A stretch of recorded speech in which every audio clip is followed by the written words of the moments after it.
الحمدللہ وحدہ لا شریک لہ والصلاة والسلام علی من لا نبی بعد۔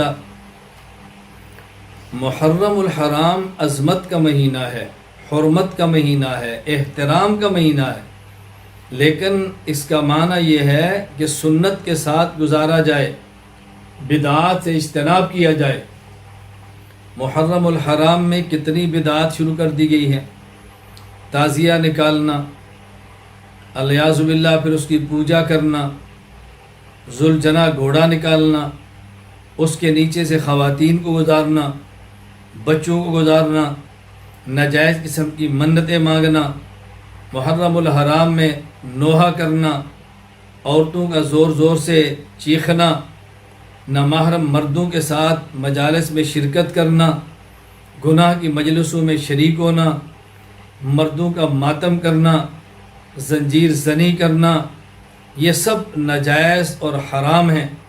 اس کا شریعت کے ساتھ کوئی تعلق بھی نہیں ہے۔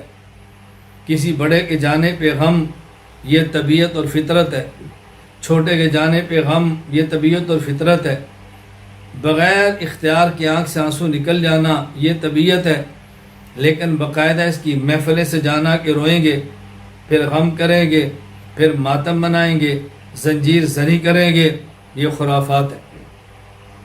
محرم کے مہینے میں ذہن بنا لینا کہ شادی کرنا منحوس ہے، نکاح کرنا ٹھیک نہیں ہے، یہ غلط بات ہے۔ اس نظریے کو بدلنا ضروری ہے۔ محرم کے مہینے میں کالا لباس پہن لینا، یہ غم کا لباس ہے، یہ ناجائز اور غلط ہے۔ محرم کے مہینے کو غم کا مہینہ قرار دینا، یہ غلط ہے۔ حضرت حسین رضی اللہ عنہ بہت بڑے ہیں، ہمارے سر کے تاج ہیں، پیغمبر پاک صلی اللہ علیہ وسلم کے نواسے ہیں، علی فاطمہ و زہرا کے لخت جگر ہیں، نوجوان جنتیوں کے سردار ہیں، لیکن ان کے نام کی سبیلیں جائز نہیں ہے۔ نظر اللہ کے نام پہ، نیاز اللہ کے نام پہ، غیر اللہ کے نام پہ جائز نہیں ہے۔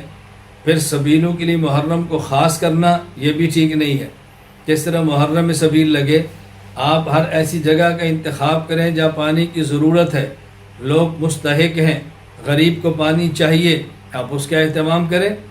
صرف اس محرم میں کبھی دودھ کی سبیل، کبھی شربت کی سبیل، کبھی پانی کی سبیل، اس کا شریعت میں کوئی تصور نہیں ہے۔ اسی طرح یہ ذہن بنانا کہ 10 محرم کا کاروبار کریں گے تو کاروبار میں تنگی ہوگی، رزق تنگ ہوگا، یہ غلط سوچ ہے، اسلام کے خلاف سوچ ہے۔ اور یہ ذہن بنانا کہ محرم میں قبرستان ضرور جانا چاہیے، خصوصاً خواتین کا جانا، نہ محرموں کے ساتھ جانا، یہ غلط ہے۔ قبرستان کا تعلق محرم کے ساتھ نہیں ہے، پورے سال کے ہر دن کے ساتھ ہے۔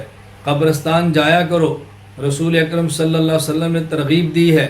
مقابر اور قبرستان میں جانے سے آخرت کی یاد تازہ ہوتی ہے، انسان کو قبر کی فکر ہوتی ہے، جنت اور جہنم کی سوچ پیدا ہوتی ہے، لیکن اس کو محرم کے ساتھ خاص کرنا یہ ٹھیک نہیں ہے۔